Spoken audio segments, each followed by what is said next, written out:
Hey folks, Chuck Holton, welcome to the Hot Zone. Let's talk about Ukraine. We're going to get an update from my buddy Christian Hickey on the ground in Kiev. Are you in Kiev?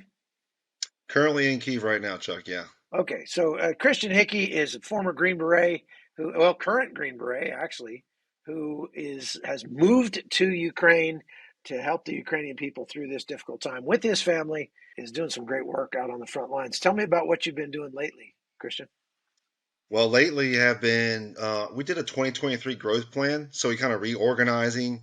We realized that we're in this for the long haul. This is no longer a sprint. This is going to be a long-term war. So we have basically reorganized and create a plan that we can affect change on a long-term basis. And what does that entail? So we wanted to be intentional with our time here. So we want to be intentional with our targets, I guess you could say. So, we've been running humanitarian aid, which is an awesome program, good ministry to be able to develop, people who don't have the access or the money to buy food, be able to give them food in the front lines. My point, my 50 media target, the thing I was called here to do is to give, tactical medical training to not only soldiers but civilians. But we started opening our scope up broader than that. How else can we be effective in the area? Chris Adsit, he runs Reboot and Recovery. He's coming over for a month to do seminars. So we Mhm. partnered with them, and we're going to embed a team in their seminars, and they're going to create basically instructors that help soldiers and civilians with post-traumatic stress injuries, which is a huge thing needed here. Ukraine. It's been on my radar for several months, but it's just not my expertise. And Mhm. it just kept on coming up in the conversation, and it's not like what you and I think of, in combat, dealing Mhm. with a traumatic situation. My wife has PTSD now, living here, anxiety, hearing the missiles come in, hearing the bombs. I think it Um, really actually could be helpful in that it's a shared experience. You know what I mean? So that post traumatic stress is not a disorder anymore. It's a commonality that people have Absolutely. in Ukraine. But yeah, there is definitely going to be a need for a biblical based way for people to handle that and deal with that. And you and I both know that's really what it takes. I mean, having been to quite a bit of combat myself, if it wasn't for my faith, I'd be a wreck. But Absolutely. faith actually does make a big difference when it comes to that, because you can trust that God's got it under control, that He's gonna be there with you no matter what you have to face, and that He's got a purpose in every bit of suffering that you go through.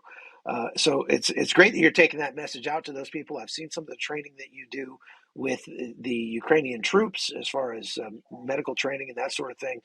Very highly needed, obviously. What kind of missions have you been on in the last couple of weeks going out toward the front lines?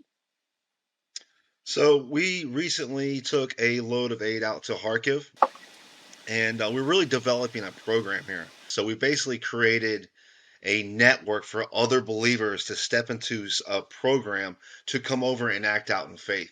Because there's several Christians or several veterans sitting in pews right now that want to come over and just not just give money, but like let's get out here, and we know what the our operational environment is. We know that we feel called to do this. How do I do it? Well, AAA Authority Foundation now, we'll talk about that in a little bit, and Jesus Mission have provided a network of security to you to safely come over and join our teams, push out and get a little bit of training, medical training, get your gear issue, and then we'll push you out to the mission field.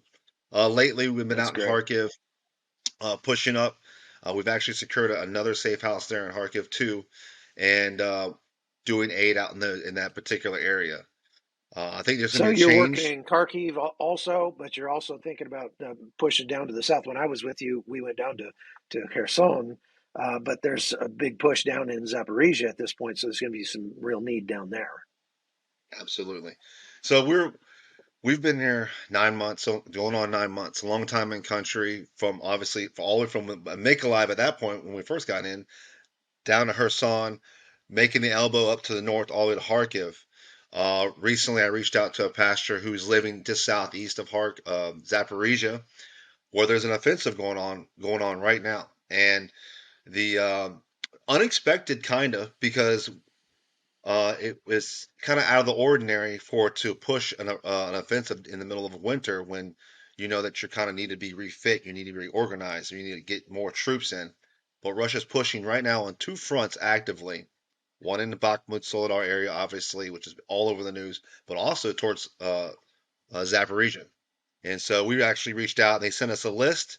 Hallelujah, God provided. We found a place to acquire those items. So we're actually going to set out this week, go get those items, put a con up together, and head down towards that area to deliver those items.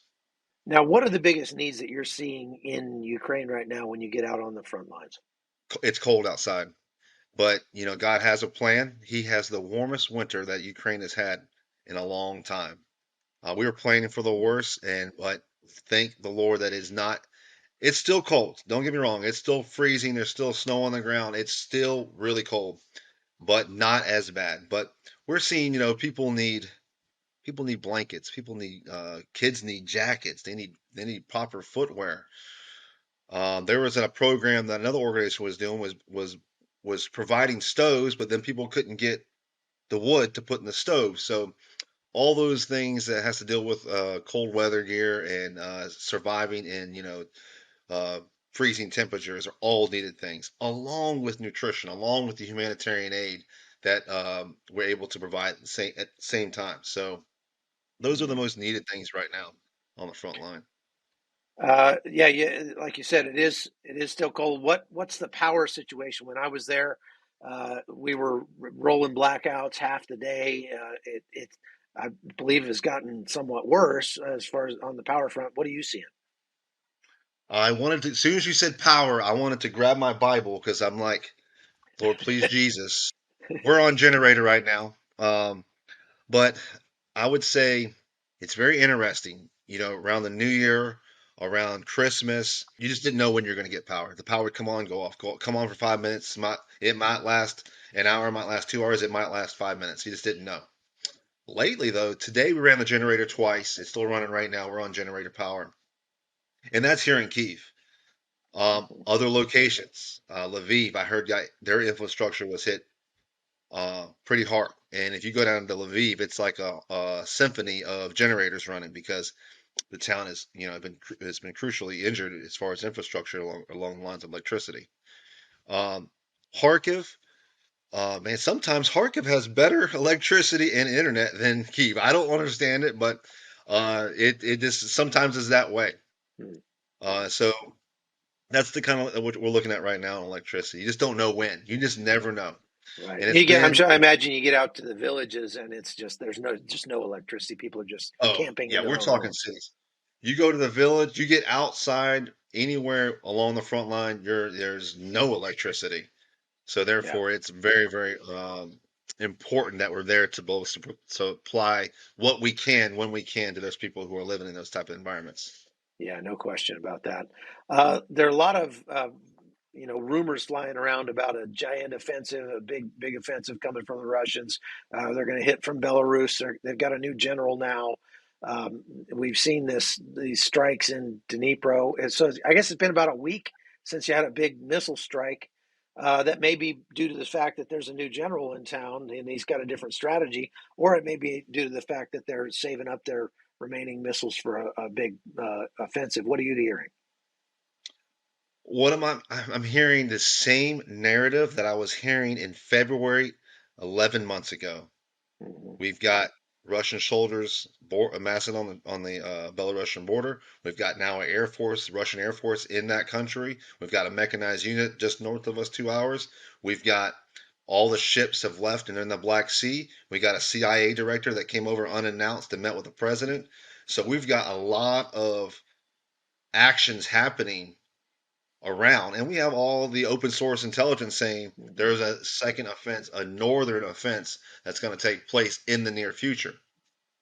All we can do is prepare and just see what happens. I'm Sure. pretty I'm pretty confident that Kiev can hold its own now that they've been preparing for 11 months, and I almost think it's a feint. I think that it's going to be a feint of Kiev and try to take Kharkiv. In my Mm-hmm. opinion, Yeah. Kharkiv, the line is long. We're talking from Kherson all the way around to the north, back to Kiev, a Mhm. huge line. Soldiers were stretched thin. And so Kharkiv, which they've already taken area there just north of Kharkiv. So I'm sure they're pretty confident they can probably go back in and reclaim that territory that they got tricked out of. Yeah. It seems like if they were to do another big offensive, it's with worse troops, worse equipment, and even if it's with more people, the Ukrainians have, at the beginning of the war, with the first offensive, which the Russians lost, the Ukrainians only had about 200,000 guys, actually less, 165,000 guys under arms. Now they've got 750,000 guys under arms. And a whole lot more Western help that's come in. So I would imagine that the second offensive won't go any better than the first. Let's pray to that end. I am praying that God will thwart the plans of evil men wherever they are. And so we're praying for you guys too over there. You're doing great work. Tell people how they can get in touch with you and support you if they'd like. Go to AAAauthority.org, AAAauthority.org.